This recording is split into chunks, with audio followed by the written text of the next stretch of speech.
Training से जुड़े हुए कुछ एमसीक्यूज को सॉल्व करेंगे, मल्टीपल चॉइस क्वेश्चंस की प्रैक्टिस करेंगे, ताकि जब आप एग्जाम में जाओ तो आपको एलिमिनेशन मेथड के थ्रू क्वेश्चंस को टेकल करने की एबिलिटी आपके अंदर आए, और जो एमसीक्यूज को सॉल्व करने का जो एक तरीका है उस तरीके पर हम जो है थोड़े से प्रैक्टिकल अप्रोच रखें, प्रैक्टिस उसकी करके जाए पहले से। तो एमसीक्यूज का बहुत इंपॉर्टेंट रोल होता है आपके गवर्नमेंट के जो भी कॉम्पिटिटिव एग्जाम्स होती है उस सब के लिए। तो आज के इस सेशन में हम स्किल डेवलपमेंट और वोकेशनल ट्रेनिंग से जुड़े हुए कुछ एमसीक्यूज को पूरा करेंगे, उनको सॉल्व करने की कोशिश करते हैं। तो शुरू करते हैं हमारा आज का सेशन। यहाँ पर कुछ क्वेश्चंस मैंने लिए हुए हैं। फर्स्ट क्वेश्चन है,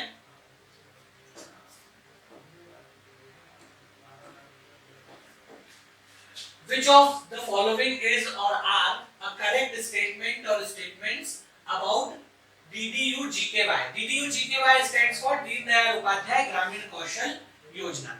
ठीक है, तो DDU GKY का मतलब होता है दीन दयाल उपाध्याय ग्रामीण कौशल योजना। तो आपको ये जो यहाँ पर चार स्टेटमेंट्स दिए हैं, इन चार स्टेटमेंट्स में से हमें ये बताना है कि इनमें से कौन से करेक्ट स्टेटमेंट है दीनदयाल उपाध्याय ग्रामीण कौशल योजना के बारे में। तो देखते हैं कौन कौन से हैं। It is part of NRLM। NRLM क्या है? National rural livelihood mission. National rural livelihood mission. आपको इन सब के बारे में फुल फॉर्म पता होना चाहिए, तभी आप इसको कर पाओगे। इट फोकसेस, सेकंड क्या है? It focuses on rural poor between the ages of 15 to 30 years, ये एज। थर्ड क्या है? The scheme is launched by MSDE government of India. MSDE is ministry of skill development and entrepreneurship government of India. और fourth point क्या है? It is a centrally sponsored scheme.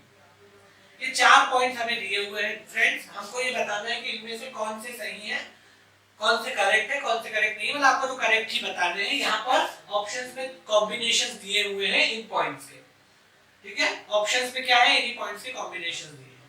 तो पहले point को हम देखते हैं। It is a part of NRLM, ये नेशनल रूरल लिवलीहुड मिशन का पार्ट है। तो हाँ, ये वाला हमारा जो स्टेटमेंट है वो करेक्ट है। It is a part of national rural livelihood mission. तो ये वाला पॉइंट हमारा क्या है? करेक्ट पॉइंट है, क्योंकि ये नेशनल रूरल लिवलीहुड मिशन का हिस्सा है। मैंने आपको बताया ही है, दीनदयाल उपाध्याय ग्रामीण कौशल योजना। ग्रामीण कौशल का मतलब ही क्या है? Rural skill development. ग्रामीण कौशल, ग्रामीण शब्द का क्या मतलब है? ग्रामीण वर्ड का मतलब ही होता है रूरल, और कौशल का मतलब होता है स्किल डेवलपमेंट। तो इसका संबंध कैसे है? नेशनल रूरल लिवलीहुड मिशन से है, क्योंकि NRLM भी क्या काय के लिए काम करता है? रूरल एरियाज में लिवलीहुड को इनकरेज करने के लिए या उसको बढ़ाने के लिए, बढ़ावा देने के लिए काम करता है। तो NHRL का काम, NRLM का काम भी यही है कि वो रूरल एरियाज में लिवलीहुड को बढ़ावा देता है। और दीनदयाल उपाध्याय योजना क्योंकि इसी के तहत लागू की गई है, क्योंकि इसमें भी रूरल पॉपुलेशन को कोई ना कोई ट्रेनिंग देकर के लिवलीहुड के लिए एबल या तैयार किया जाता है, प्रिपेयर किया जाता है। That is the whole purpose. तो ये वाला अपना सही है। सेकंड, इट फोकसेस, देखो आप कैसे एमसीक्यू को सॉल्व किया जाता है।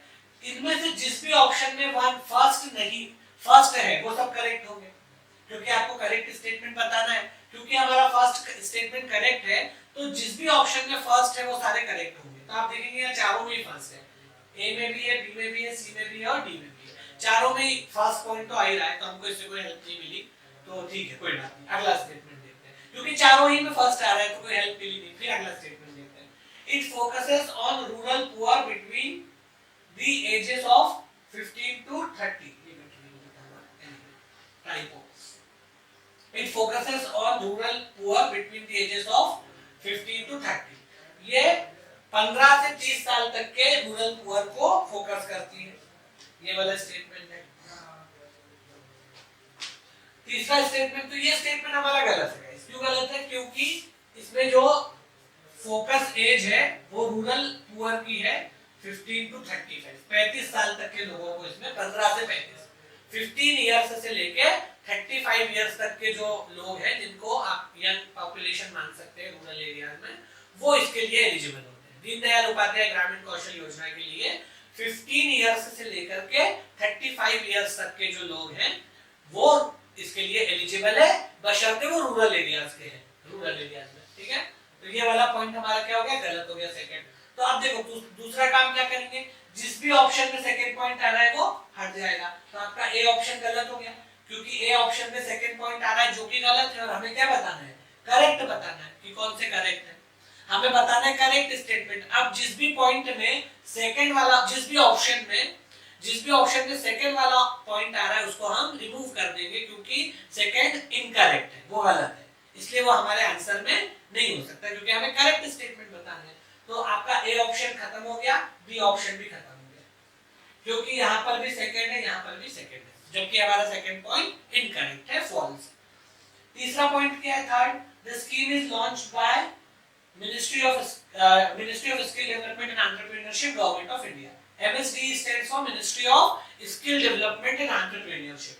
MSD का मतलब होता है ministry of skill development and entrepreneurship, government of India. क्या इस स्कीम को मिनिस्ट्री ऑफ स्किल डेवलपमेंट ने लॉन्च किया है? मैंने आपको प्रीवियस क्लासेस में बताया है कि नहीं, इस स्कीम को मिनिस्ट्री ऑफ स्किल डेवलपमेंट ने लॉन्च नहीं किया। इस स्कीम को लॉन्च किया है मिनिस्ट्री ऑफ रूरल डेवलपमेंट ने। तो ये वाला ऑप्शन भी हमारा क्या हो गया, गलत हो गया, मतलब ऑप्शन मतलब पॉइंट गलत हो गया, क्योंकि दीनदयाल उपाध्याय ग्रामीण कौशल योजना जो है उसको लॉन्च किया गया है मिनिस्ट्री ऑफ रूरल डेवलपमेंट के द्वारा, MOID। किसने इसे लॉन्च किया है, मिनिस्ट्री ऑफ रूरल डेवलपमेंट। इसलिए हमारा थर्ड पॉइंट भी रॉन्ग हो गया, गलत हो गया, इनकरेक्ट हो गया। आप जिस भी ऑप्शन में थर्ड आ रहा है वो हटा दो। तो ये दो तो पहले ही हट चुके थे, ये वाला भी हमारा फोर्थ भी हट गया, क्योंकि इसमें भी क्या आ रहा है, थर्ड आ रहा है, और थर्ड पॉइंट हमारा क्या है, इनकरेक्ट है। थर्ड पॉइंट हमारा क्या है, इनकरेक्ट है, इसलिए जिसमें भी आ रहा है उसको हटा दो। तो ये दो तो पहले ही हट चुके थे, ये वाला भी हट गया, डी भी हट गया। अब हमारे पास एक ही ऑप्शन बचा, वही हमारा करेक्ट आंसर होगा, C for Calcutta, first and fourth. अब आपको फोर्थ के बारे में अगर नहीं भी पता हो तब भी एलिमिनेशन से आप इसको बता सकते हैं कि आपका करेक्ट आंसर क्या होगा, फर्स्ट एंड फोर्थ। भले ही आपको फोर्थ पता ना हो कि सही है कि गलत है, करेक्ट है या इनकरेक्ट है, आपको न भी आइडिया हो, तब भी तीन जो शुरू के स्टेटमेंट है उन स्टेटमेंट्स के आधार पे आपने ऑप्शन एलिमिनेट करके आंसर तक पहुंचे। भले ही आपको फोर्थ के बारे में कोई नॉलेज ना हो, लेकिन आपने एलिमिनेशन मेथड के थ्रू फोर्थ वाला पॉइंट बगैर जाने भी आंसर निकाल लिया, क्योंकि कॉम्बिनेशन जो है वो इस तरह से बना हुआ है ऑप्शंस में कि आप एलिमिनेट कर पा रहे हैं, ठीक है। एनीवे, पर हम फोर्थ ऑप्शन पे बात करते हैं, क्योंकि हमें इसके बारे में जानना तो चाहिए। It is a centrally sponsored scheme. तो हाँ, ये करेक्ट है, दीनदयाल उपाध्याय ग्रामीण कौशल योजना, क्योंकि ministry of rural development government of India ने लॉन्च की है, तो ये सेंट्रली स्पॉन्सर्ड है। हालांकि इसमें जो शेयर है सेंट्रली स्पॉन्सर्ड का, उसमें स्टेट आपकी सेंट्रल गवर्नमेंट ने पूरा पैसा जो है लगाया हुआ है। तो ये सेंट्रली स्पॉन्सर्ड स्कीम है, क्योंकि इसको ministry of rural development government of India ने लॉन्च किया है, ठीक है। तो सेंट्रली स्पॉन्सर्ड है, क्योंकि ये जो है मिनिस्ट्री ऑफ रूरल डेवलपमेंट, ये गवर्नमेंट ऑफ इंडिया की मिनिस्ट्री है। तो हम ये मानेंगे कि हाँ, ये सही है। तो आपके कौन से दो पॉइंट सही हो गए? आपका एक तो सेकंड पॉइंट, सॉरी, एक आपका फोर्थ पॉइंट सही है और आपका फर्स्ट पॉइंट सही है। फर्स्ट पॉइंट क्या है, एनआरएलएम का पार्ट है, यस, और फोर्थ पॉइंट क्या है, सेंट्रली स्पॉन्सर्ड है। और सेकंड और थर्ड गलत हो गए। सेकंड में क्या लिखा हुआ है कि 15 से 30 साल के लोग इसमें कवर होंगे, रूरल पॉपुलेशन का, तो नहीं, रूरल पॉपुलेशन के 15 टू 35 इयर्स के लोग इसमें कवर होंगे। और ये ministry of state skill development and entrepreneurship ने लॉन्च नहीं की, मिनिस्ट्री ऑफ रूरल लॉन्च की। इस तरीके से एलिमिनेट करके आप आंसर तक पहुंच जाएंगे। तो इसका करेक्ट आंसर क्या हो गया, सी फॉर कैलकाटा, ठीक है। अब अगले क्वेश्चन की तरफ हम लोग मूव करते हैं। सेकंड क्वेश्चन है, which ministry is responsible for the formation of NCVET in India? इनमें से कौन सी मिनिस्ट्री है जो एनसीवीटी के फॉर्मेशन के लिए रिस्पांसिबल है? एनसीवीटी का क्या मतलब होता है, national council for vocational education and training, ठीक है। हमने इसके बारे में बात की है अपनी क्लासेस में। National council for vocational education and training, national council for vocational education and training, ये है एनसीवीईटी।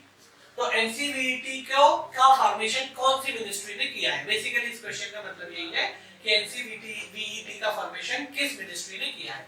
तो मैंने आपको बताया है ड्यूरिंग आवर क्लासेस कि एनसीवीईटी जो है उसको किसने फॉर्म किया है। तो पहले अपन ऑप्शन देखते हैं। ए है ministry of human development, human resource development, जिसको हम एचआरडी मिनिस्ट्री बोलते हैं, ministry of HRD, human resource and development ministry, ministry of HRD. दूसरा है ministry of skill development and entrepreneurship, वही एमएसडीई, न्यूली क्रिएटेड मिनिस्ट्री है हमारी। चौथी ministry of science and technology, और पांचवी है मिनिस्ट्री ऑफ अर्बन डेवलपमेंट, शहरी विकास मंत्रालय जिसको बोलते हैं। इन चारों में से किसने फॉर्मेशन किया है national council for vocational education and training का?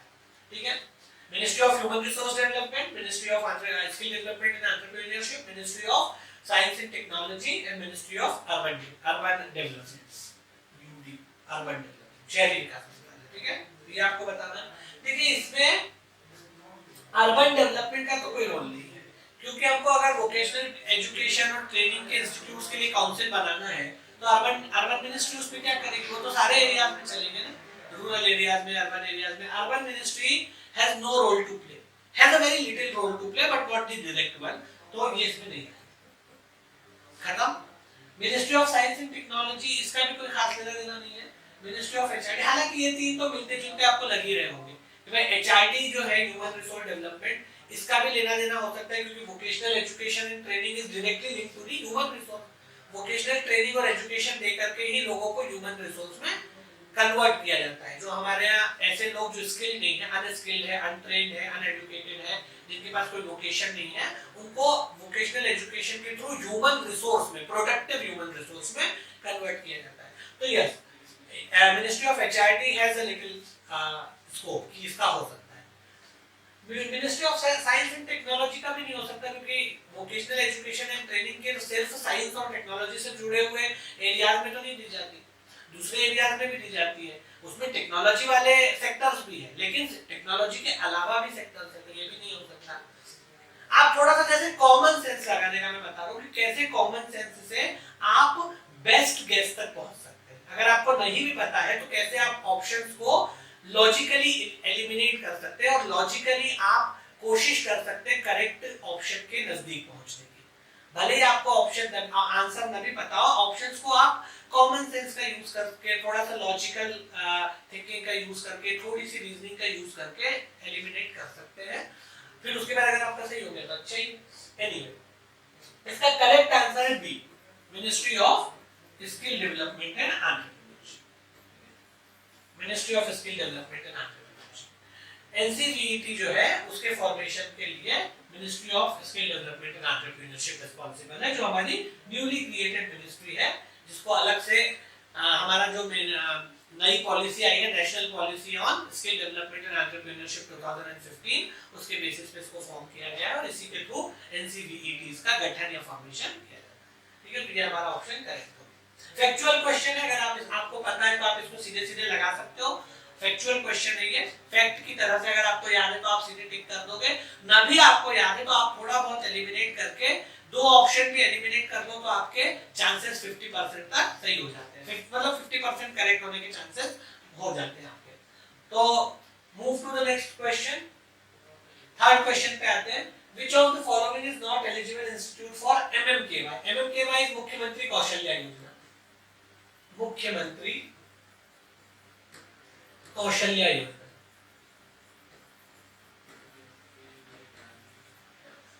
इनमें से कौन सा इंस्टीट्यूट है जिसमें मुख्यमंत्री कौशल्या योजना के तहत ट्रेनिंग नहीं दी जा सकती, जो नॉट एलिजिबल है? ठीक है, ये स्टेट गवर्नमेंट की स्कीम है, इसके बारे में भी हमने क्लासेस में डिस्कशन काफी कुछ किया है। लगभग सभी प्रोस्पेक्ट्स को, एस्पेक्ट्स को, इससे जुड़े हुए अलग अलग प्रोविजंस के बारे में हमने डिटेल्ड डिस्कशन किया है जिन भी लोगों ने मेरे साथ के क्लासेस में। तो ये मुख्यमंत्री कौशल्या योजना जो है उसके लिए कौन से इंस्टीट्यूट एलिजिबल नहीं है, नॉट बताना है। Which of the following is not eligible, मतलब कौन से ऐसे इंस्टीट्यूट हैं इनमें से जिनमें मुख्यमंत्री कौशल्या योजना के तहत ट्रेनिंग या स्किल डेवलपमेंट के प्रोग्राम्स नहीं चलते, ट्रेनिंग नहीं दी जाती। तो देखते हैं options. Government ITI colleges, BSNL, IGTR and none of the above, इनमें से आपको बताना है। ठीक है, गवर्नमेंट आईटीआई, बीएसएनएल, आईजीटीआर और none of the above. Government ITI तो आप जानते हैं क्या है, बीएसएनएल भी आप जानते हैं, भारत संचार निगम लिमिटेड, और आईजीटीआर जो है वो है इंडो जर्मन टूल रूम, ठीक है। आईजीटीआर भी मैंने आपको बताया ही है, Indo German tool room, semi government एक बॉडी है। इनमें से कौन सा ऐसा इंस्टीट्यूट है जो एलिजिबल नहीं है एमएमकेवाई यानी मुख्यमंत्री कौशल्या योजना की ट्रेनिंग के लिए? और चौथा है नन ऑफ द अबव। तो ये भी फैक्चुअल क्वेश्चन है, अगर आपको पता है तो आप कर सकते हैं, अगर आपने पढ़ा हुआ है तो it's a factual question basically.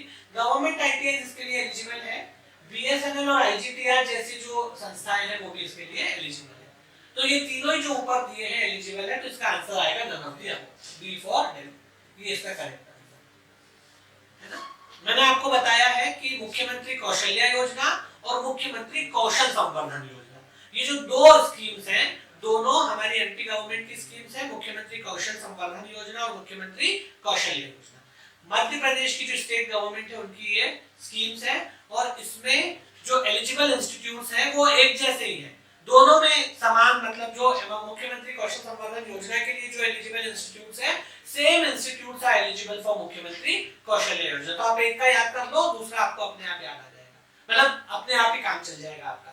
इसमें कौन कौन से इंस्टीट्यूट हैं? इसमें कुछ गवर्नमेंट इंस्टीट्यूट्स हैं, कुछ सेमी गवर्नमेंट इंस्टीट्यूट्स हैं और कुछ प्राइवेट इंस्टीट्यूट्स हैं। गवर्नमेंट इंस्टीट्यूट्स में गवर्नमेंट के आईटीआई कॉलेजेस हैं, गवर्नमेंट के पॉलिटेक्निक कॉलेजेस हैं, गवर्नमेंट के इंजीनियरिंग कॉलेजेस जो डिग्री कॉलेजेस हैं, डिग्री का मतलब टेक्निकल डिग्री वाले, इंजीनियरिंग या बीटेक, बी या बीटेक जिसमें होता है, तो government ITI, government polytechnic, government engineering colleges जहां से बी या बीटेक होता है। उसके अलावा कुछ हायर एजुकेशन के इंस्टीट्यूट्स, गवर्नमेंट के एग्रीकल्चरल कॉलेजेस जो कृषि महाविद्यालय जिनको बोलते हैं, एग्रीकल्चर कॉलेजेस, वो सब इसमें एलिजिबल है।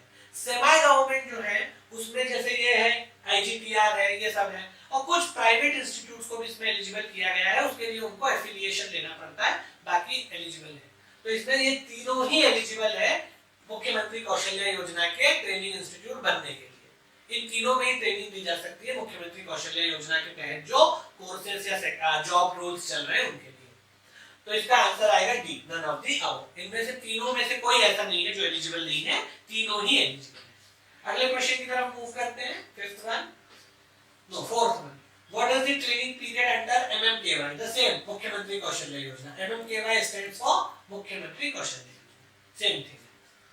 एमएमकेवाई इज मुख्यमंत्री कौशल्या योजना, ये भी मुख्यमंत्री कौशल्या योजना का सवाल था, ये भी मुख्यमंत्री कौशल्या योजना का सवाल है। एमएमकेवाई इज मुख्यमंत्री कौशल्या योजना। इनमें से ट्रेनिंग पीरियड क्या है एमएमकेवाई में, मतलब कितने से कितने घंटे तक के कोर्सेज उसमें अवेलेबल है, मिनिमम कितने घंटे का है और मैक्सिमम कितने घंटे का, और इसके बीच में भी फिर है कितने से कितने आवर्स तक के कोर्सेज मुख्यमंत्री कौशल्या योजना में है। तो ये फैक्चुअल क्वेश्चन है।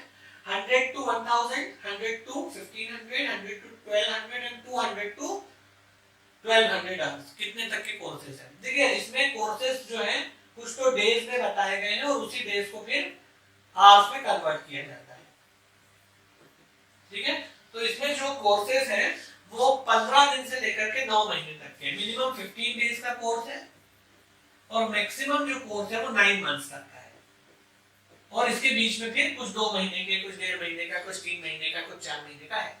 लेकिन 15 डेज से कम ड्यूरेशन का कोर्स इसमें नहीं है मुख्यमंत्री कौशल्या योजना में, और 9 महीने से ज्यादा ड्यूरेशन का कोर्स भी मुख्यमंत्री कौशल्या योजना में नहीं है। मिनिमम 15 डेज का है, मैक्सिमम 9 मंथ्स का है, और इसी को आवर्स में जब कन्वर्ट करते हैं तो इसको बोलते हैं कि मिनिमम जो आपके पास कोर्स है वो मिनिमम कोर्स है 100 आवर्स का, और मैक्सिमम जो है वो 1200 आवर्स, 100 आवर्स से लेकर के 1200 आवर्स तक के कोर्स है। तो हमारा सही ऑप्शन जो आएगा इसमें से, ये मैं कह रहा हूं कि फैक्चुअल नेचर का क्वेश्चन है, C for Calcutta, C is the correct answer. 100 to 1200 hour, इसमें 100 घंटे से लेकर के 1200 घंटे तक के कोर्सेज हैं, जिसको अगर आप दिनों में कन्वर्ट करें तो 15 डेज से 9 मंथ्स तक के कोर्सेज होते हैं। इससे कम के कोर्सेज इसमें नहीं है 15 दिन से, यानी 100 घंटे से, और 1200 घंटे से ज्यादा के कोर्सेज नहीं। ये भी फैक्चुअल क्वेश्चन है। अगला क्वेश्चन देखते हैं, fifth one, DDU GKY started in the year, ये भी फैक्चुअल क्वेश्चन है। दीनदयाल उपाध्याय ग्रामीण कौशल योजना कब शुरू की गई? 2014, 2015, 2009, 2017। 2014, 2015, 2019 एंड 2017। इसी तरह के क्वेश्चंस आ जाते हैं बहुत बार जो एमसीक्यूज बनते हैं। एमसीक्यूज में इसी तरह के फैक्चुअल नेचर्स के क्वेश्चन काफी पूछे जाते हैं और एमपीपीएससी क्योंकि आपका एग्जाम कंडक्ट करेगा तो एमपीपीएससी में फैक्चुअल क्वेश्चंस पूछे जाने का थोड़ा ट्रेंड ज्यादा है। अगर आप देखेंगे तो एमपीपीएससी का इवन प्रीलिम्स होता है जो स्टेट का सर्विस का, तो उसमें क्या होता है थोड़े से फैक्चुअल क्वेश्चन जो नॉन टेक का हिस्सा है उसमें से पूछे जाने का ट्रेंड रहता है। तो ये भी फैक्चुअल है। दीनदयाल उपाध्याय ग्रामीण कौशल विकास योजना कब शुरू की गई? तो दीनदयाल उपाध्याय ग्रामीण कौशल विकास योजना जो है उसको देखा जाए तो वो शुरू की गई थी 2014। ठीक है, 9th of September। इसकी मैंने आपको डेट भी बताई थी, सितंबर में हुई थी। 9th of September तो नहीं, I think it was started in September. तो सितंबर में ये शुरू हुई थी 25 सितंबर को, 25th of September 25/9 मतलब 25/9 2014, 25 सितंबर 2014 को इसको लॉन्च किया गया था। तो ये भी फैक्चुअल क्वेश्चन किसने लॉन्च किया था मैंने आपको बता ही दिया, ministry of rural development, government of India. तो A for Agra is the correct answer। 2014 इसको लॉन्च किया गया था। ये ग्रामीण कौशल का मतलब ये रूरल एरियाज में जो रूरल हमारे यहाँ अनएम्प्लॉयमेंट है उसको खत्म करने के लिए, उसको केटर करने के लिए शुरू की गई थी। रूरल एरियाज में जो रूरल यूथ है उनमें रूरल यूथ को टारगेट करती है स्किल डेवलपमेंट के लिए ताकि वो एम्प्लॉयबल बन सके, किसी न किसी वोकेशन में जा सके और लिवलीहुड कमा सके। इसीलिए ये एनआरएलएम से भी रिलेटेड है क्योंकि रूरल एरियाज के यूथ को ट्रेन करके स्किल दे करके उनको लिवलीहुड में लगाना ये इसका मिशन है। अगला क्वेश्चन देख लेते हैं, the sixth one, what are champion employers under DDU-KGY? Deendayal Upadhyay कौशल विकास ग्रामीण कौशल योजना, दीनदयाल उपाध्याय ग्रामीण कौशल योजना के अंतर्गत GKY ग्रामीण कौशल योजना, ठीक है, आप करेक्ट कर लो GKY, जी यहाँ से लिखा है GKY, ठीक है, GKY DDU-GKY ग्रामीण कौशल योजना। What are the champion employers under Deendayal Upadhyaya ग्रामीण कौशल योजना? चैंपियन एम्प्लॉयर्स का क्या मतलब होता है? मैंने आपको क्लासेस में बताया थे 3 तरह के एम्प्लॉयर्स के बारे में, उनमें एक चैंपियन एम्प्लॉयर्स भी है। देखते हैं क्या इसमें ऑप्शंस हैं। पार्टनर्स हु कैन ट्रेन 5000 और above candidates over the period of 1 year. B partners who can train 10000 और above candidates over the period of 2 years. Partners who can train 10000 और above candidates over the period of 1 year and partners who can train 5000 or more candidates over the period of 2 years। Deendayal Upadhyaya ग्रामीण कौशल योजना के मामले में champion employers का क्या मतलब है? ठीक है, दीनदयाल उपाध्याय ग्रामीण कौशल योजना के मामले में चैंपियन एम्प्लॉयर्स का क्या मतलब होता है? तो देखिए, पार्टनर्स हु कैन ट्रेन 5000 और above candidate over the period of 1 year, इसमें दो चीजें आपको ध्यान रखनी है, कैंडिडेट्स का नंबर दिया हुआ है और पीरियड दिया है कितने साल में। 5000 से ज्यादा कैंडिडेट 1 साल में, 10000 से ज्यादा कैंडिडेट 2 साल में, 10000 से ज्यादा कैंडिडेट 1 साल में और 5000 से ज्यादा कैंडिडेट 2 साल में। बस यही है, नंबर ऑफ कैंडिडेट दिए हुए हैं और पीरियड दिया हुआ है ईयर। तो चैंपियन एम्प्लॉयर्स किसको बोलेंगे? चैंपियन एम्प्लॉयर्स का मतलब होता है ऐसे एम्प्लॉयर्स जो 5000 या उससे ज्यादा 5000 और मोर डीडीयू जीकेवाई के कैंडिडेट्स को, दीनदयाल उपाध्याय ग्रामीण कौशल योजना के कैंडिडेट्स को 2 साल के पीरियड में ट्रेनिंग दे दे या ट्रेन कर दे तो उसको चैंपियन एम्प्लॉयर मान लिया जाएगा, उनको कहेंगे कि वो चैंपियन एम्प्लॉयर है। ठीक है, तो दीनदयाल उपाध्याय ग्रामीण कौशल योजना के जो कैंडिडेट्स हैं, दीनदयाल उपाध्याय ग्रामीण कौशल योजना के जो कैंडिडेट्स हैं उनमें से यदि कोई एम्प्लॉयर उन कैंडिडेट्स में से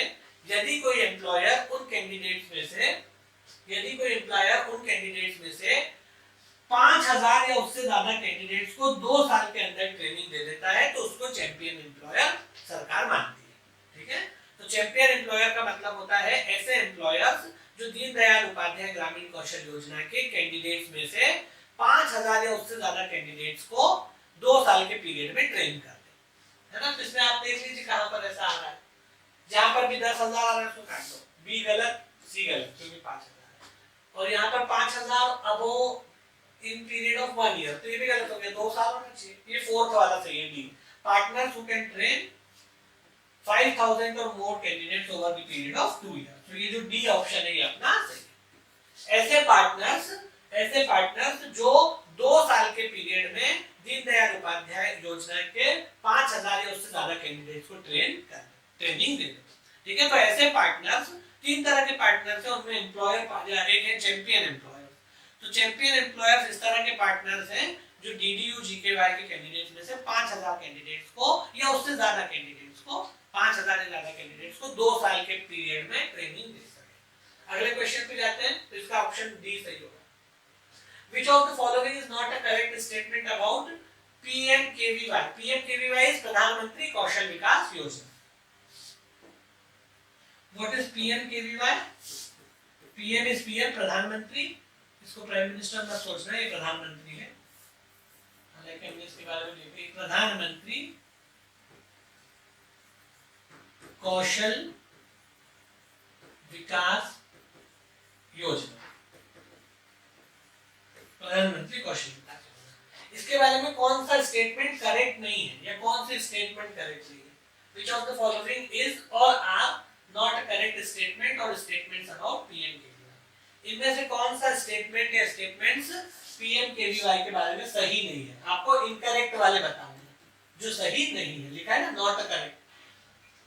क्या है देखते हैं points. It's a flagship scheme of MSDE, ये ministry of skill development and entrepreneurship की फ्लैगशिप स्कीम है।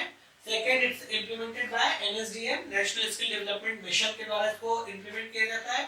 Third is it is implemented by NSDC, that is national skill development corporation, और fourth one is it recognises RPL. RPL का मतलब होता है recognition of prior learning, recognition of prior learning, recognition या recognisation of prior learning.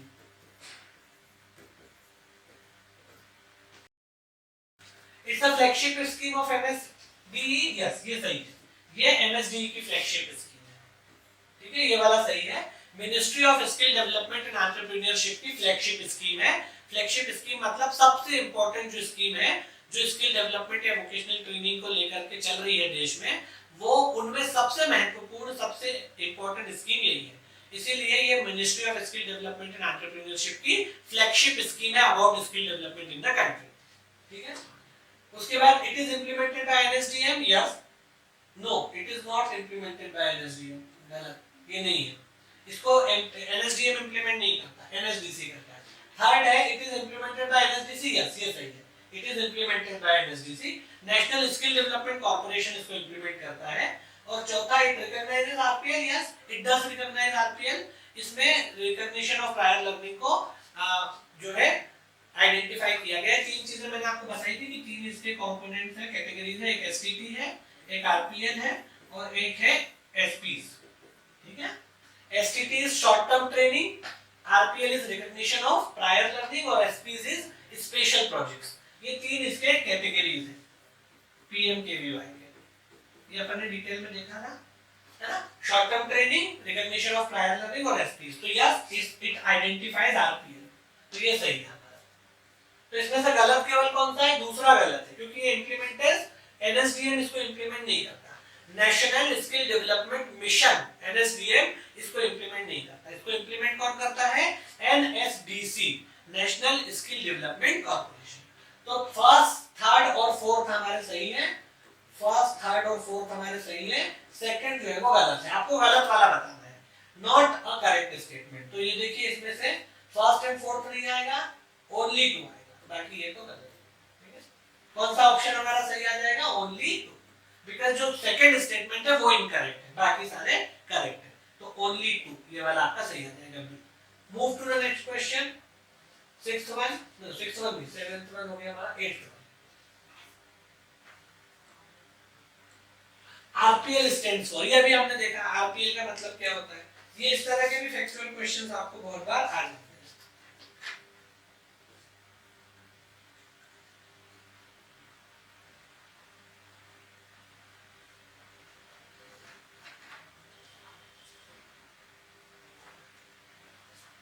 RPL stands for, RPL का full form क्या है? तो अभी हमने देखा recognition of prior learning, revision of practical learning, no, record of prior learning, no, revised plan for licence, no, recognition of prior learning, yes. RPL stands for, RPL का मतलब होता है रिकॉग्निशन ऑफ प्रायर लर्निंग। तो revision of practical learning गलत है, record of prior learning गलत है, recognition of prior learning सही है, रिवाइज्ड प्लान फॉर लाइसेंस ये भी गलत है। इसमें देखो चारों ही का जो है आरपीएल ही बन रहा है। अगर रिवाइज्ड प्लान फॉर लाइसेंस देखें तो ये भी आरपीएल बनेगा, revised plan for licence, revision of practical learning ये भी आरपीएल बनेगा, रिकॉर्ड फॉर प्रायर लर्निंग ये भी आरपीएल बनेगा। तीन बात सभी का जो शॉर्ट फॉर्म है वो तो आरपीएल ही बन रहा है, लेकिन सही क्या है? Recognition of prior learning. इसका मतलब क्या होता है कि जो लोग पहले ही से इनफॉर्मल सेक्टर में काम कर रहे हैं, जिनके पास स्किल्स हैं, एक्सपीरियंस है, लर्निंग है, जिनके पास स्किल सेट है, जो काम करना जानते हैं, इवन एक्सपीरियंस भी है, लेकिन क्योंकि वो इनफॉर्मल सेक्टर में काम कर रहे हैं, उनके पास कोई सर्टिफिकेट नहीं है, कोई रिकॉग्निशन के लिए कोई डेटा नहीं, कोई मतलब पीस ऑफ पेपर नहीं है सर्टिफिकेट की तरह से, तो उनको इसमें आइडेंटिफाई किया गया है कि ऐसे लोग जिनके पास एक्सपीरियंस है, स्किल सेट है, लर्निंग है, लेकिन सर्टिफिकेट नहीं है, इनफॉर्मल काम करते हैं इनफॉर्मल सेक्टर में, तो वो लोग अपने छोटे मोटे असेसमेंट वगैरह दे करके सर्टिफिकेट ले सकते हैं, अपने काम को एक रिकॉग्निशन दे सकते हैं। ठीक है, चलिए अगले क्वेश्चन की तरफ मूव करते हैं। 9th one, what does triple E stands for in PMKVY? प्रधानमंत्री कौशल विकास योजना में ट्रिपल ई काय के लिए स्टैंड करता है, मतलब ट्रिपल ई का मतलब क्या होता है? What does triple E stand for, what does triple E stand for in PMKVY? प्रधानमंत्री कौशल विकास योजना में ट्रिपल ई का क्या मतलब है? ऑप्शन देखिए, electronics electrical engineering, English employment entrepreneurship, English employment enablement और एम्प्लॉयमेंट एंटरप्रेन्योरशिप इनेबलमेंट। इसमें से सही क्या है चारों में से? देखो ट्रिपल ई का क्या मतलब होता है? ट्रिपल ई जो है उसको प्रधानमंत्री कौशल विकास योजना जो है उसका जो थर्ड फेज है 3.0 इसमें इंट्रोड्यूस किया गया है, जो 2020-21 में शुरू, 2020 के बाद चालू हुआ, 2020 में जो थर्ड फेज शुरू हुआ है प्रधानमंत्री कौशल विकास योजना का, उस थर्ड फेज में इसको इंट्रोड्यूस किया गया है, ट्रिपल ई को इंट्रोड्यूस किया गया है थर्ड फेज 3.0। तो इसका मतलब ये होता है इंग्लिश एम्प्लॉयमेंट एंटरप्रेन्योरशिप, बी जो है वो करेक्ट आंसर आएगा। बी जो है वो आपका करेक्ट आंसर है, English employment and entrepreneurship. First वाला जो ई है इसका मतलब है इंग्लिश, सेकंड वाले का है एम्प्लॉयमेंट, और जो थर्ड वाला ई है इसका मतलब है एंटरप्रेन्योरशिप।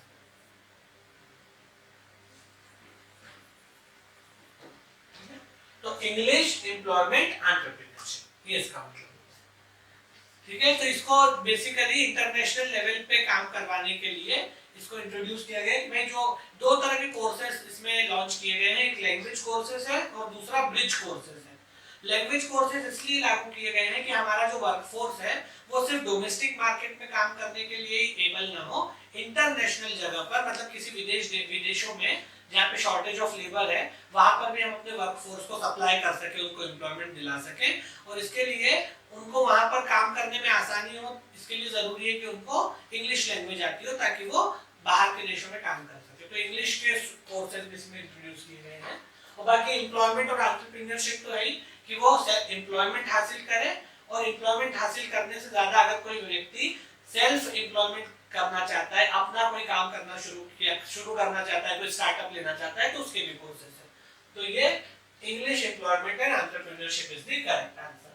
ठीक है, इसके बाद अगला क्वेश्चन देखते हैं 10th one, PMKVY 2.0 phase is from, प्रधानमंत्री कौशल विकास योजना का जो 2.0 वाला फेज था, मतलब जिसको हम सेकेंड फेज बोलते हैं, 2.0 फेज या सेकेंड फेज जो है वो कब से कब तक रहा, ये आपको बताना है।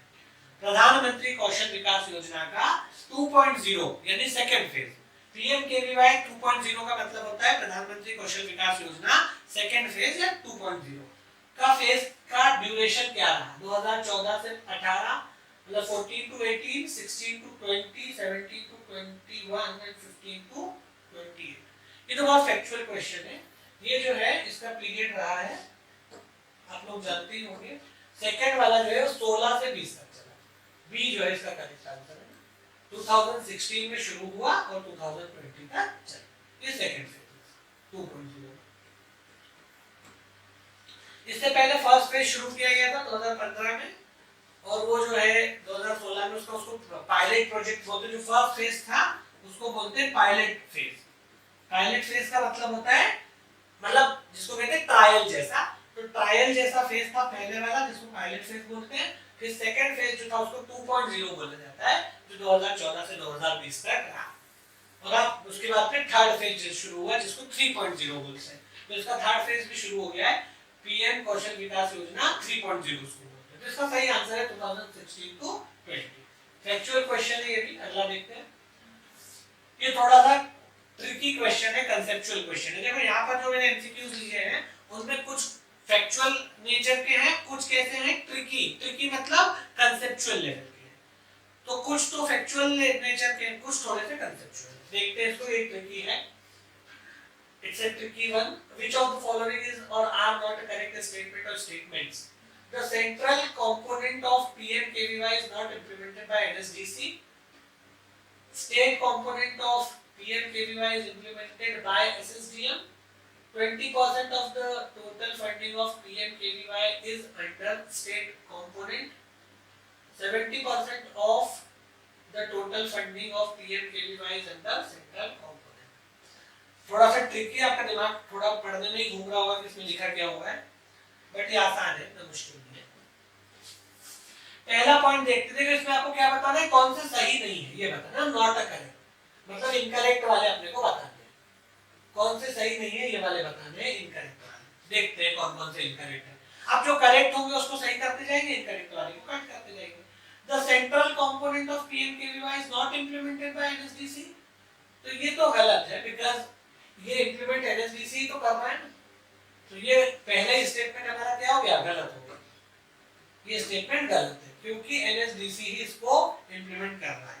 तो हमारा फर्स्ट स्टेटमेंट क्या है, गलत हो गया। ठीक है,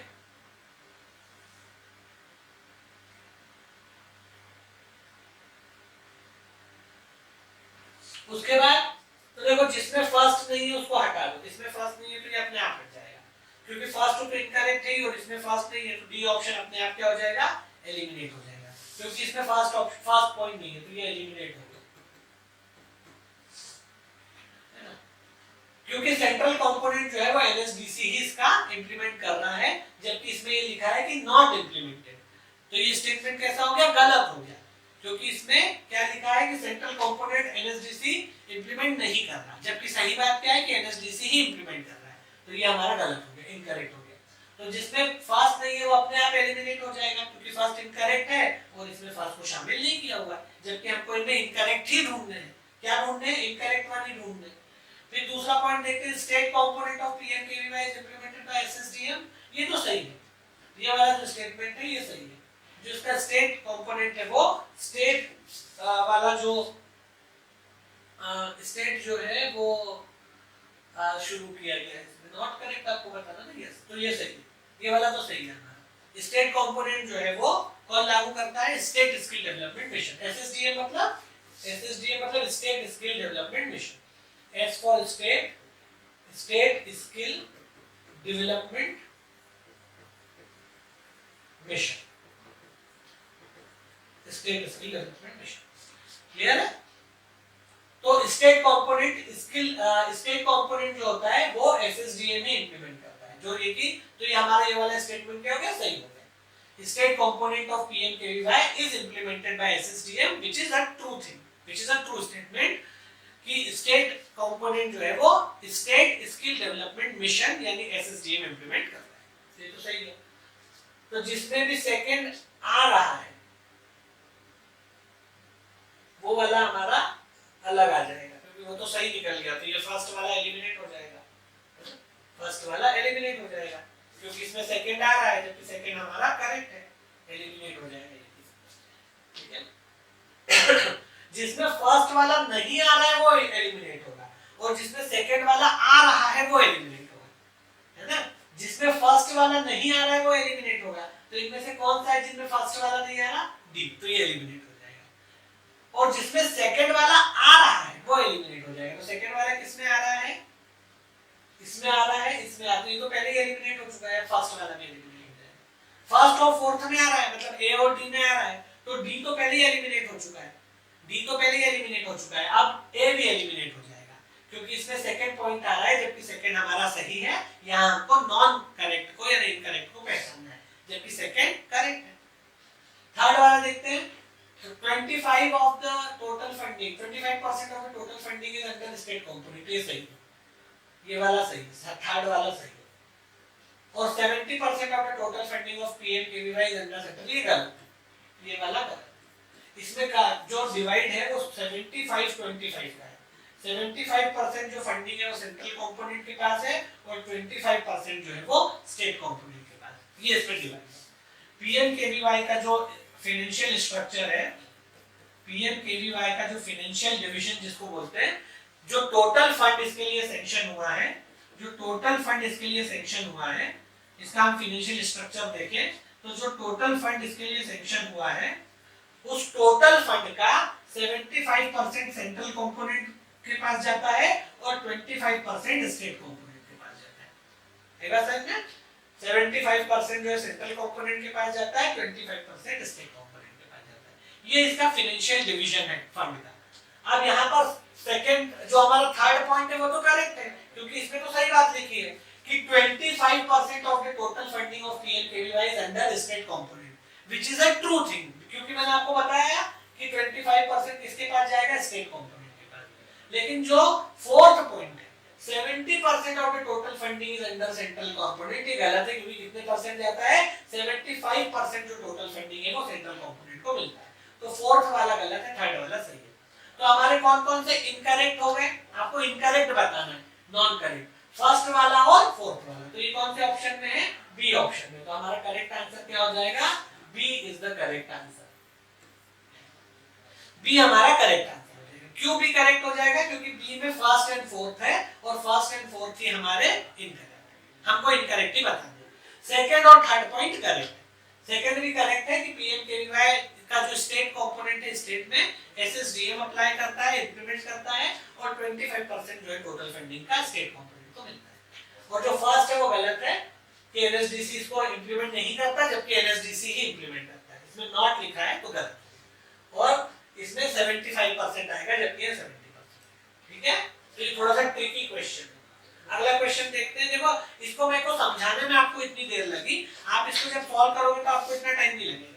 ये तो मैंने आपको एक्सप्लेन किया इसलिए टाइम लग रहा है, तो आप ये मत सोचना कि हमें भी इसको हल करने में इतना टाइम लगेगा। ये तो मैं आपको एक्सप्लेन कर रहा हूँ एक एक पॉइंट को, इसलिए टाइम लगा। आप तो इसको, अगर आपको नॉलेज है, आपने पढ़ा हुआ है, आपके कांसेप्ट क्लियर है, तो आप तुरंत इसको कर दोगे with in a few seconds. अगले क्वेश्चन की तरफ चलते हैं, the 12th one. Which of the following are the dual objectives of DDU-GKY? Deendayal Upadhyaya ग्रामीण कौशल योजना का ड्यूअल ऑब्जेक्टिव इनमें से क्या है?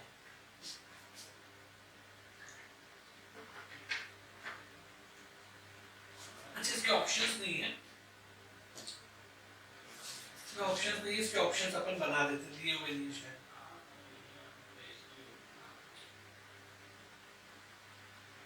इसके मैं आपको ऑप्शंस बना दूंगा, A B C and D. ये जो है इसमें से आपको ऑप्शंस इसके अपन देख लेते हैं। इसके ऑप्शंस में बना देता हूं, first, second and third.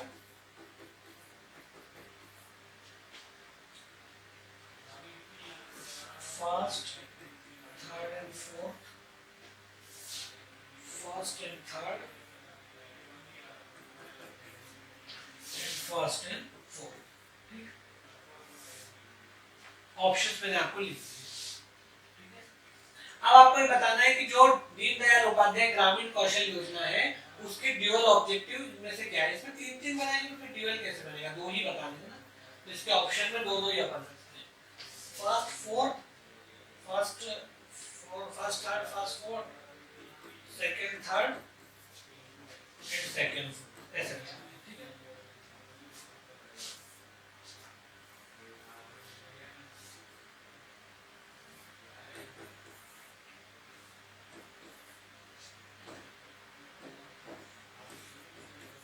A B सी और डी। ये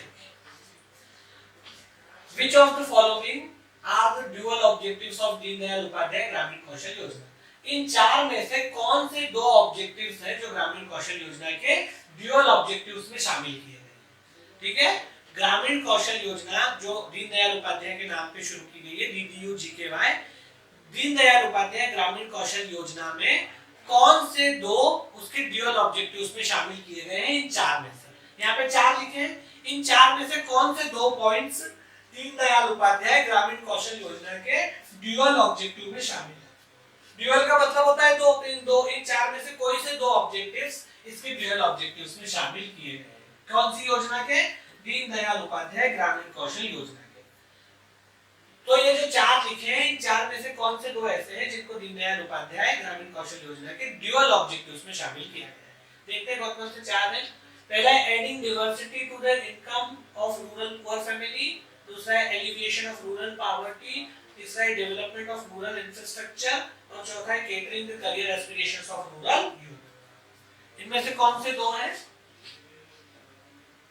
तो ये भी फैक्चुअल है, adding diversity to the income of rural poor family, एक तो ये वाला है और चौथा है ये वाला, मतलब चौथा ये वाला, मतलब दूसरा जो है वो चौथा है, catering the career aspirations of career aspirations of rural youth. तो इसका आंसर है डी, इसका करेक्ट आंसर है। ठीक है, बाकी ये जो दो हैं, एलिविएशन ऑफ रूरल पॉवर्टी और डेवलपमेंट ऑफ रूरल इंफ्रास्ट्रक्चर, ये उसके ड्यूअल ऑब्जेक्टिव्स में शामिल नहीं।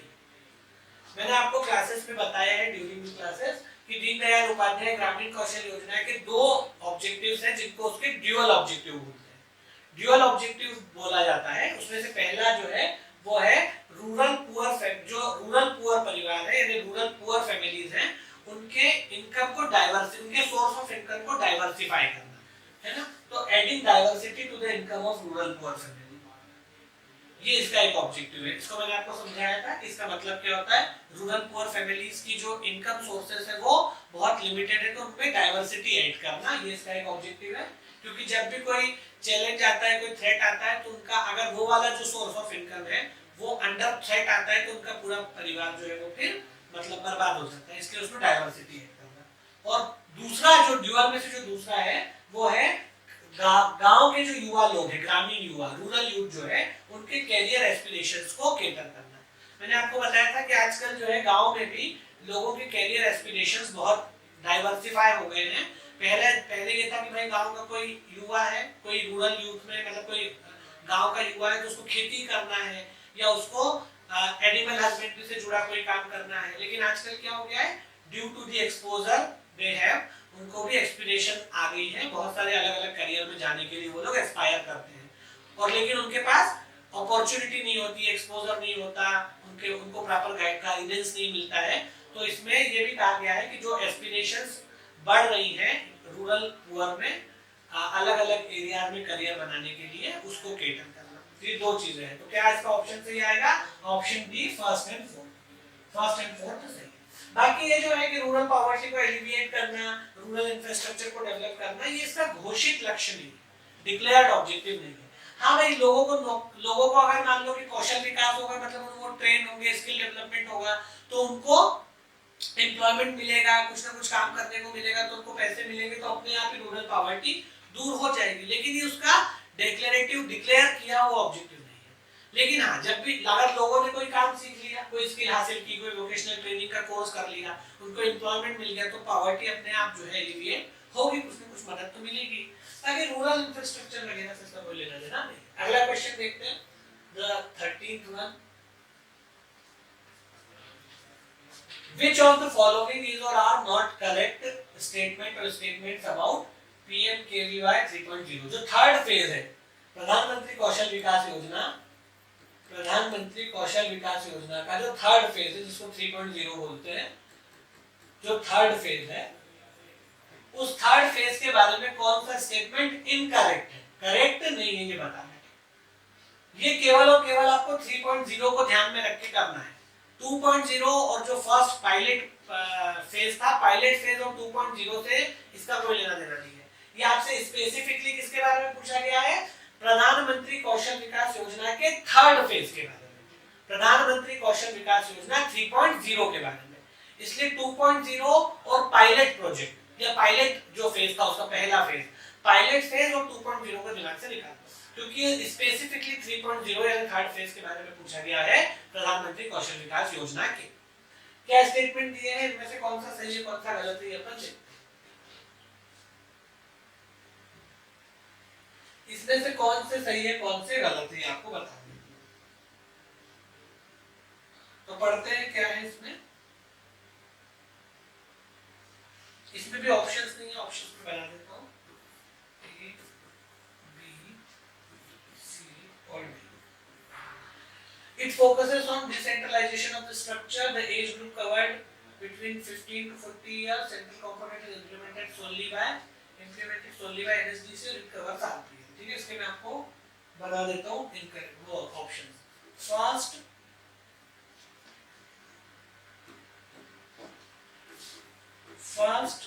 Third fourth, first third fourth, first second third,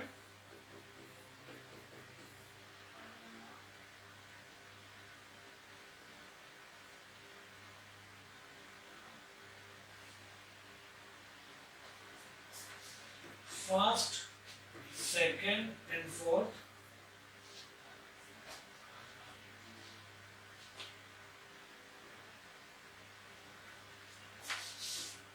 second and fourth, first and fourth section. ठीक, कौन से इनकरेक्ट है आपको बताना है। Which of the following statement is और are not correct about PMKVY. Okay, तो देखते हैं एक करके। It focuses on decentralisation of the structure. क्या लिखा है? It focuses on decentralisation of the structure. तो ये तो सही है कि डिसेंट्रलाइजेशन पे फोकस करता है। The age group covered is between 15 to 40 years. ये गलत। इसमें क्या एज ग्रुप है? 15 टू 45 इयर्स। 15 टू 45, तो ये गलत हो गया। फिर थर्ड क्या है? Central component is implemented solely by NSDC. ये भी गलत। इसमें सोनली बाय एनएसडीसी नहीं है, एनएसडीसी भी इसको इंप्लीमेंट करता है। डायरेक्टरेट ऑफ आपका जो मतलब एनएसडीसी तो करता ही करता है, लेकिन एनएसडीसी के साथ साथ दूसरी अथॉरिटीज भी इसको इंप्लीमेंट कर सकती है। ठीक है, तो इसको आप देख सकते हैं कि इसमें एनएसडीसी भी है, डीजीटी भी है, दूसरी सेंट्रल मिनिस्ट्रीज भी है। डीजीटी डायरेक्टरेट ऑफ और अदर मिनिस्ट्री, अदर मिनिस्ट्री या अदर सेंट्रल मिनिस्ट्री। तो ये भी अपना गलत हो गया। और फोर्थ के कवर्स आरपीएल हाईएस्ट है, फोर्थ वन सही है। तो इसमें हमारा आंसर क्या हो जाएगा? कौन से हमारे दो सही है? फर्स्ट और फोर्थ सही है। तो ऑप्शन अपना कौन सा सही हो जाएगा? कौन से इनकरेक्ट है? सेकंड और थर्ड इनकरेक्ट है। ठीक है, अपने इनकरेक्ट कौन से है? सेकंड और थर्ड इनकरेक्ट है। तो आपका ऑप्शन जो सही होगा वो हो जाएगा D for Delhi, second and third, ये दोनों इनकरेक्ट। बाकी सब करेक्ट। क्लियर है? देखिए, it focuses on decentralisation of the structure. हाँ, मैंने आपको बताया था कि जो सेकंड फेज था उससे जो हमको एक्सपीरियंस मिला या सेकंड फेज से जो चीजें हमको समझ में आई, उससे एक चीज गवर्नमेंट को ये समझ में आई कि इस योजना को अगर ग्रासरूट लेवल पे इंप्लीमेंट करना है तो डिसेंट्रलाइजेशन करना जरूरी है। डिसेंट्रलाइजेशन का मतलब ये है कि रोल्स एंड रिस्पांसिबिलिटीज को लोअर लेवल के जो डिपार्टमेंट्स है उनको हैंडओवर करना और उनका सपोर्ट लेना बराबर। डिसेंट्रलाइजेशन का मतलब ये होता है कि इंप्लीमेंटेशन के लिए स्कीम का इम्प्लीमेंटेशन करने के लिए जो लोअर लेवल के डिपार्टमेंट्स या बॉडीज हैं उनका सपोर्ट लेना और उनको ज्यादा से ज्यादा रिस्पॉन्सिबिलिटी सौंपना। तो ये बात समझ में आई कि भाई हमको अगर इसको ग्रास रूट लेवल पे इम्प्लीमेंट करना है ठीक से तो डिसेंट्रलाइजेशन करना जरूरी है। इसलिए थर्ड फेज में इसको डिसेंट्रलाइज करने पर बल दिया गया है, एम्फेसिस किया गया है।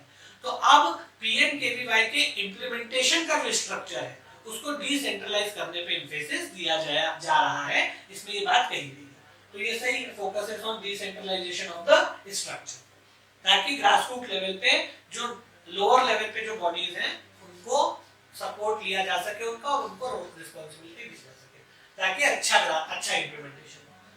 ये तो सही है फर्स्ट वाला। फिर the age group covered is between 15 to 40 years, नहीं ये गलत है, इसमें 15 से 45 इयर्स तक के लोगों को कवर किया गया है। मैंने आपको बताया था इन द एडवेंट ऑफ कोविड-19 2020 में जो हमारा फेज खत्म हुआ 2.0, उसमें ये हुआ कि उस समय तक क्योंकि कोविड-19 आ चुका था और उसकी वजह से बहुत सारे लोग अपना एम्प्लॉयमेंट खो चुके थे। जो लोग ऑलरेडी एम्प्लॉयड थे वो भी बिकॉज ऑफ द कोविड-19 अपना एम्प्लॉयमेंट जो है खो चुके थे।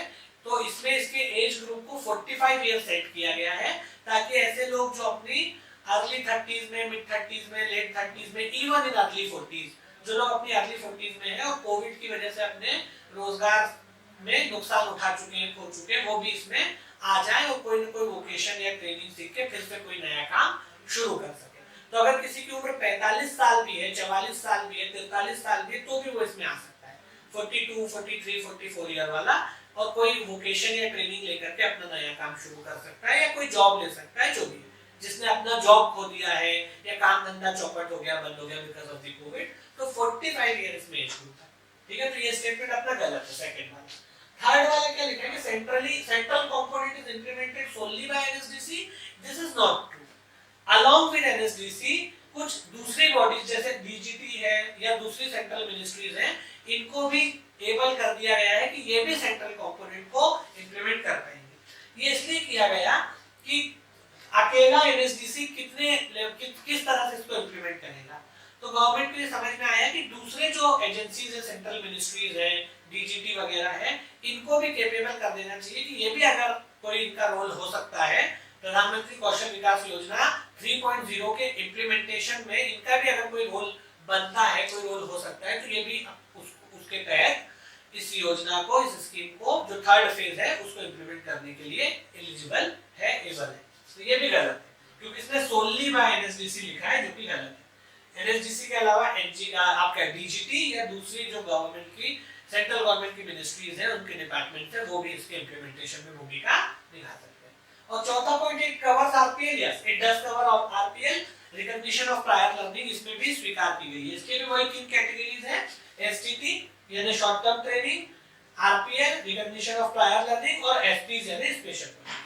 ये तीन कैटेगरीज इसमें भी है, तो इसमें भी आरपीएल को जो है मान्यता दी गई है, कवर किया गया है। तो ये हमारा सही है। तो इनकरेक्ट कौन से दो हो गए, सेकंड और थर्ड, तो ऑप्शन बी हमारा सही आ गया, सेकंड और थर्ड इनकरेक्ट। बाकी फर्स्ट और फोर्थ जो है वो करेक्ट है।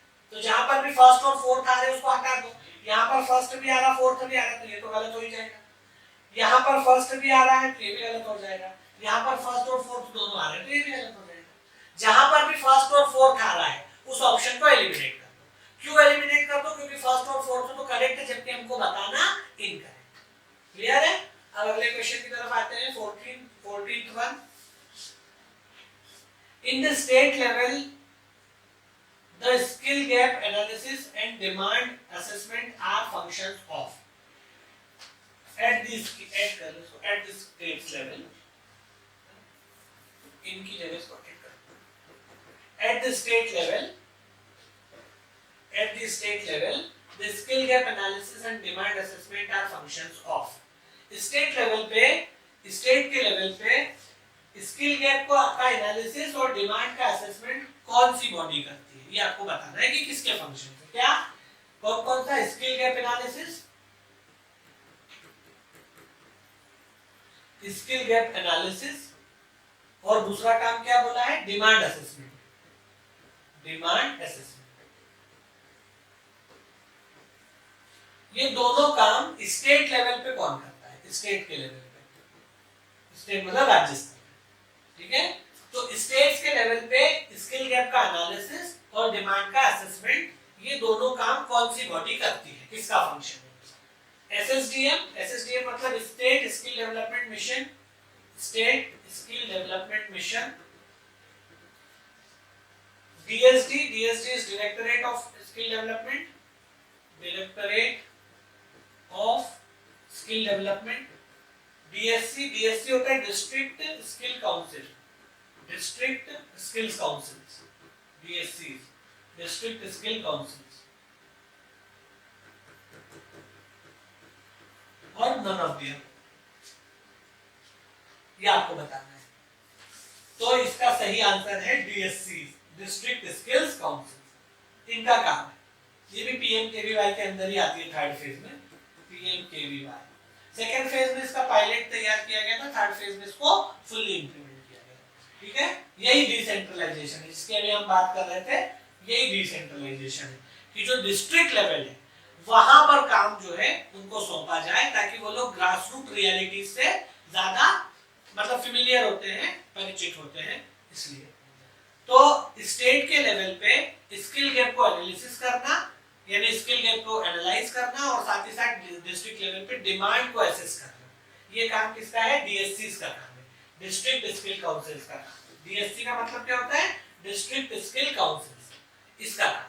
प्रधानमंत्री कौशल विकास योजना के थर्ड फेज में इनको हर डिस्ट्रिक्ट में एक बनाया गया है, और ये डिस्ट्रिक्ट के लेवल पे स्किल गैप का एनालिसिस करती है और डिमांड असेसमेंट करती है। तो ये काम। बाकी स्टेट स्किल डेवलपमेंट मिशन का डायरेक्टली ये काम नहीं है, डीएससी इसके अंदर में जरूर काम करती है, और डायरेक्टरेट ऑफ स्किल डेवलपमेंट का भी काम नहीं है, डीएससी का काम नहीं है इसमें। हालांकि डीएससी जो है वो एसएसडीएम के अंडर काम करती है, एसएसडीएम के अंडर काम करती है, लेकिन एसएसडीएम के तो बहुत सारे फंक्शन हैं, उनमें स्पेसिफिक फंक्शन जो ये है स्किल गैप का एनालिसिस और डिमांड असेसमेंट, ये स्पेसिफिक काम किसका है? डीएससी का है। डीएससी हालांकि एसएसडीएम के अंदर ही काम करती है। स्टेट का स्किल डेवलपमेंट मिशन जो है, स्टेट स्किल डेवलपमेंट मिशन के अंडर ही डिस्ट्रिक्ट स्किल्स कमिटीज काम करती है, ठीक है। कौन से committees? District skill committees, district skills committees.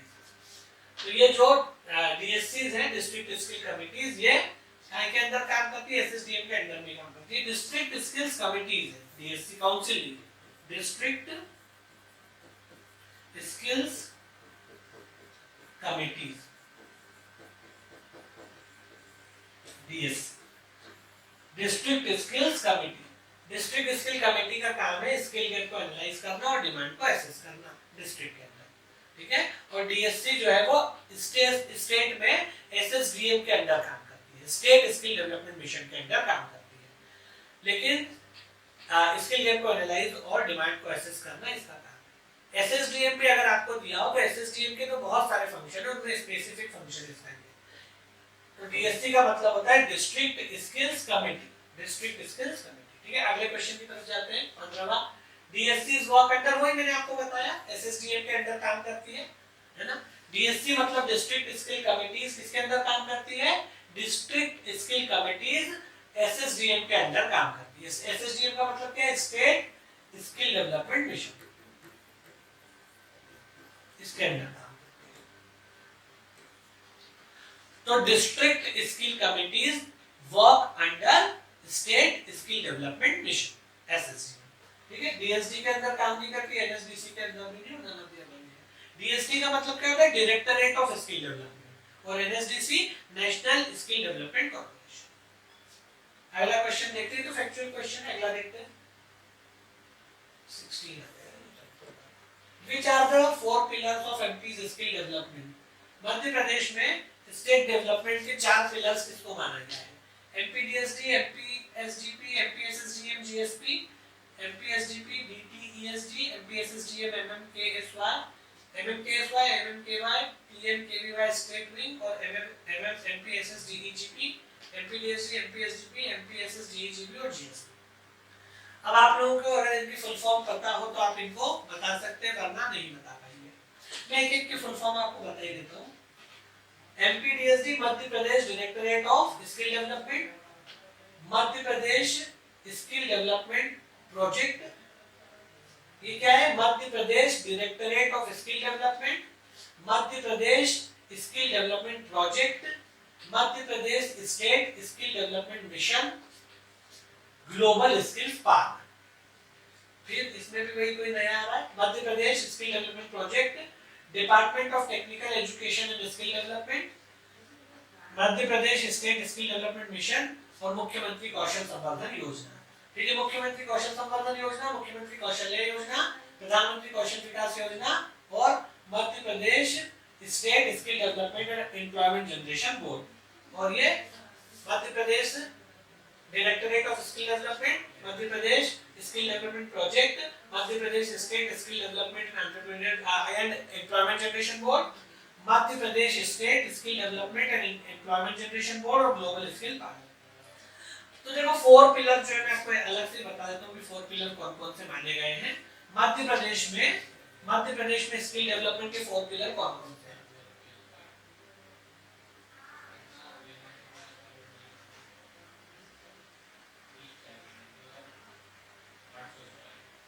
मध्य प्रदेश में स्किल डेवलपमेंट के 4 पिलर कौन-कौन से हैं? 4 pillars of skill development in MP. कौन-कौन से 4 हैं?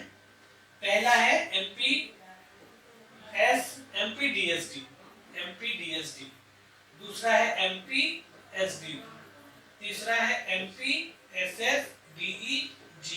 और चौथा है जीएसटी। ठीक है, ये 4 माने गए। ये 4 जिस भी ऑप्शन में है उसको आप लगा सकते हो। चारों का full form MPDSD Madhya Pradesh directorate of skill development, MPSDP Madhya Pradesh skill development project, MPSSDEGP Madhya Pradesh state skill development and employment generation board. ठीक है, क्या है? Madhya Pradesh state skill development and employment generation board और जीएसपी का मतलब होता है ग्लोबल स्किल्स पार्क। ये 4 पिलर्स हैं जो मध्य प्रदेश में काय के लिए माने गए हैं, स्किल डेवलपमेंट के लिए माने गए हैं। Madhya Pradesh directorate of skill development, Madhya Pradesh skill development project, Madhya Pradesh state skill development and employment generation board and global skills park. ये काय में आ रहे हैं चारों? तो 4th ऑप्शन में आते हैं। देखिए 4th ऑप्शन में आते हैं, डी। 4th मतलब डी ऑप्शन में आते हैं। तो हमारा करेक्ट ऑप्शन क्या आ जाएगा? D. D is the right answer. Right answer क्या है आपका? D for Delhi. Madhya Pradesh directorate of skill development, Madhya Pradesh skill development project, Madhya Pradesh state skill development and employment generation board और ग्लोबल स्किल्स पार्क। ये 4 पिलर। फैक्चुअल क्वेश्चन, अगला question देखते हैं। New GSP in Madhya Pradesh is named after. Madhya Pradesh में जो नया जीएसपी बना है, जीएसपी का मतलब होता है global skills park, global skills park. Madhya Pradesh में जो नया ग्लोबल स्किल्स पार्क बना है, न्यू जीएसपी बना है, वो किसके नाम पे बना है? कबीरदास, टंट्या भील, दीनदयाल उपाध्याय और संत रविदास, किसके नाम पे बना है? तो ये बहुत फैक्चुअल क्वेश्चन है।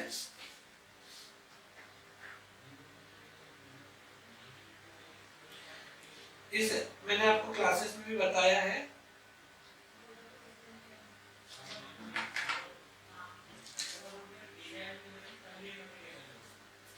पहले भी मैंने आपको बताया है कि जो जीएसपी है इसका नाम है एसएसआर जीएसपी। जीएसपी का नाम क्या है? SSR GSP. एसएसआर जीएसपी का मतलब होता है संत Shiromani Ravidas, Sant Shiromani Ravidas global skill park. GSP का नाम क्या है? SSR GSP. और एसएसआर जीएसपी में एसएसआर का मतलब क्या होता है? संत शिरोमणि रविदास। तो किसके नाम पे जीएसपी का नाम रखा गया है? डी फॉर दिल्ली, संत रविदास। ठीक है, तो हमारा करेक्ट आंसर आ जाएगा डी। हमारे जीएसपी का नाम ही क्या है? भोपाल में जो बना है एसएसआर जीएसपी। एसएसआर जीएसपी मतलब संत Shiromani Ravidas global skills park, संत Shiromani Ravidas global skills park. ठीक है, एसएसआर का मतलब होता है संत शिरोमणि रविदास। और किसके नाम पे? संत रविदास के नाम पे। जो संत रविदास थे जिनको रैदास भी बोलते हैं। अगर आपसे रैदास बोले तो रैदास भी है।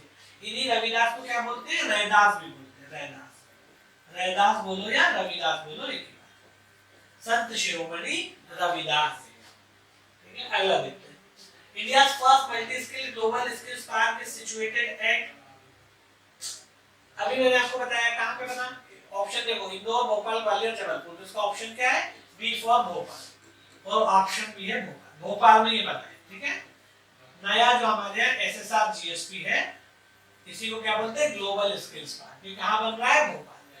ये तो इंडिया का पहला multi skill global skill park है। ठीक है, इंडिया का पहला, भारत में पहला मल्टी स्किल पार्क कौन सा है? जीएसपी, जो भोपाल में बन रहा है। इसी का नाम एसएसआर जीएसपी है। तो इंडिया का पहला मल्टी स्किल्ड पार्क कहां बन रहा है? मध्य प्रदेश के भोपाल में बन रहा है। ठीक है, इंडिया का पहला मल्टी स्किल्ड ग्लोबल पार्क या ग्लोबल स्किल्स पार्क है ना। इंडिया का पहला मल्टी स्किल्ड पार्क या multi skilled global skills park Madhya Pradesh के भोपाल में बन रहा है, जिसका नाम है एसएसआर जीएसपी, संत Shiromani Ravidas global skills park. अगला देखते हैं। कोसा स्टैंड्स फॉर, कोसा का क्या मतलब होता है? Convention occupational skills authority, college for occupational skills and agriculture, centre for occupational skills acquisition और centre for organised skills acquisition. ये B, college for occupational skills and agriculture, COSA. COSA का मतलब क्या होता है? College for occupational skills and agriculture. इसका option B जो है वो करेक्ट आंसर आ जाएगा। बाकी जो है convention occupational skill authority, centre for occupational skills acquisition, centre for organised skills acquisition, ये सब गलत। इससे इसका कोई लेना देना नहीं। कोसा जो है उसका लेना देना का इसके साथ है।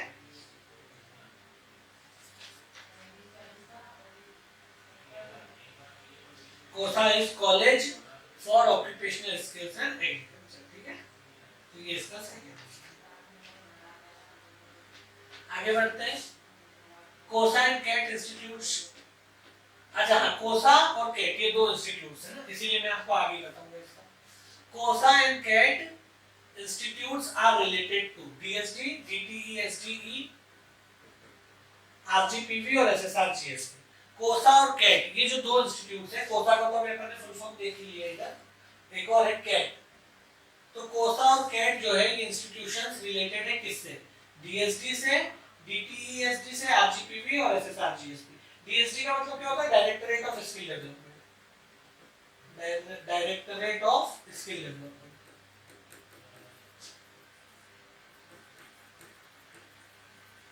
डीटीईएसडीई का मतलब क्या होता है?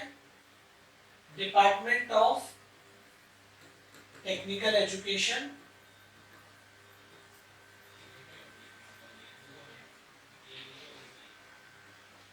स्किल डेवलपमेंट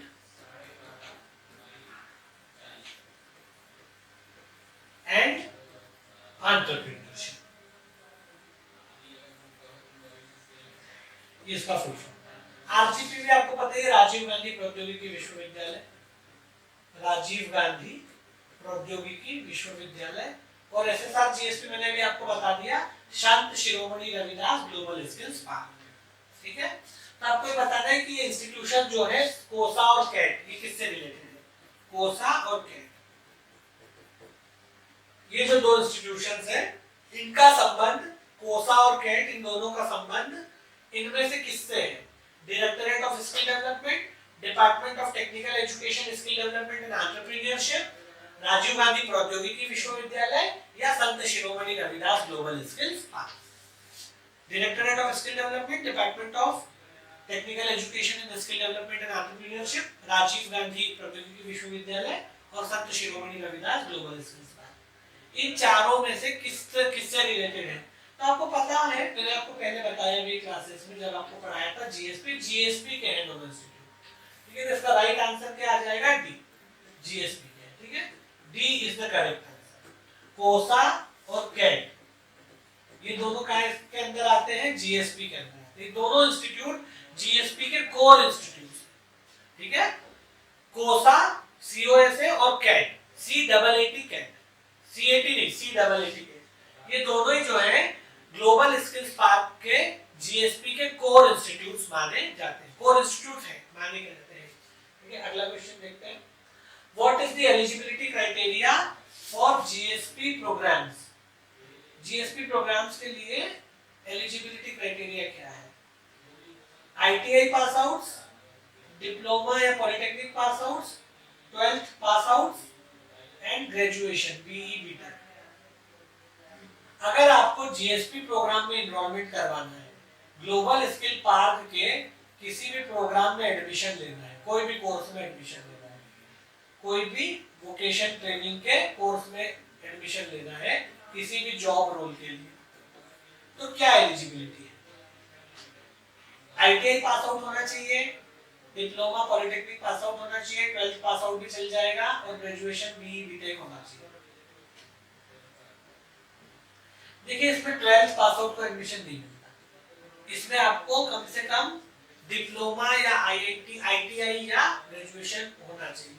तो इसका सही आएगा डी, फर्स्ट, सेकंड और फोर्थ। या तो आपने आईटीआई किया हो, या आपने डिप्लोमा किया हो पॉलिटेक्निक, डिप्लोमा पॉलिटेक्निक किया हो, या फिर आपने इंजीनियरिंग में डिग्री की हो, बीई या बीटेक, ठीक है। अगर आपको ग्लोबल स्किल्स पार्क में किसी भी कोर्स में एडमिशन लेना है, ग्लोबल स्किल पार्क्स में जो ट्रेनिंग प्रोग्राम्स चल रहे हैं उन ट्रेनिंग प्रोग्राम्स में एनरोल करना है, तो 12th वाला बंदा नहीं कर सकता, 10th वाला भी नहीं कर सकता। या तो आपने आईआईटी किया हो, आईटीआई सॉरी आईआईटी बोल रहा हूं, या तो आपने आईटीआई किया हो या पॉलिटेक्निक किया हो, डिप्लोमा या डिग्री, तो डिप्लोमा, पॉलिटेक्निक, डिग्री या आईटी, 12th पास आउट इसमें एलिजिबल नहीं है, क्योंकि मैंने आपको बताया था जीएसपी में कि ये हायर स्किल्स के लिए है, एडवांस स्किल के लिए है, और हायर और एडवांस स्किल सीखने के लिए पहले जो बेसिक स्किल्स है वो आपको आनी चाहिए, वहां पे बेसिक स्किल्स नहीं सिखाई जाती। अगर आपने आईटीआई नहीं किया, अगर आपने मतलब डिप्लोमा भी नहीं किया, आईटीआई भी नहीं किया, डिग्री भी नहीं की, तो फिर आपको वहां पे एडमिशन नहीं मिल सकता, क्योंकि वो हायर स्किल सिखाने के लिए है, बेसिक स्किल्स आपको वहां नहीं सिखाई, ठीक है। तो यहाँ पर हमारे ये एमसीक्यूज जो है आज का सेशन कंप्लीट हो गया। मैंने आपको स्किल डेवलपमेंट और वोकेशनल ट्रेनिंग से जुड़े हुए जो टॉपिक्स हमने कवर किए हैं अपनी क्लासेस में, उनमें से कुछ टॉपिक्स, सारे तो नहीं क्योंकि बहुत सारे मैंने प्रीवियस सेशन में भी करवाए थे, तो कुछ टॉपिक्स से रिलेटेड एमसीक्यू सॉल्व करवाने की कोशिश की। और ये जो सेशन है ये बहुत इंपॉर्टेंट है, क्योंकि इससे आपको क्वेश्चंस को सॉल्व करने का टेक्निक आएगा, आपको समझ में आएगा कि एमसीक्यूज को कैसे सॉल्व किया जाता है, कैसे आपका पढ़ा हुआ जो नॉलेज है, कंसेप्ट है, फैक्चुअल नॉलेज है, उसको कैसे आपको क्वेश्चंस में अप्लाई करना है, इसका एक आइडिया आपको मिलेगा। तो हमारा आज का सेशन फुल्ली होली बेस्ड था एमसीक्यूज की प्रैक्टिस को लेकर के। आने वाले टाइम में भी हम अपने और जो सेशंस होंगे उनमें भी एमसीक्यूज की प्रैक्टिस लगातार करेंगे, ताकि हम अपने कोर्स को एक बार रिवाइज कर सके, अपनी तैयारी को एसेस कर सके और प्रैक्टिस कर सके। तो मैं ऐसे होप करता हूँ कि आपके लिए सेशन कुछ न कुछ फ्रूटफुल रहा होगा। अब अगले सेशन में आप सबसे मुलाकात होगी। Thank you.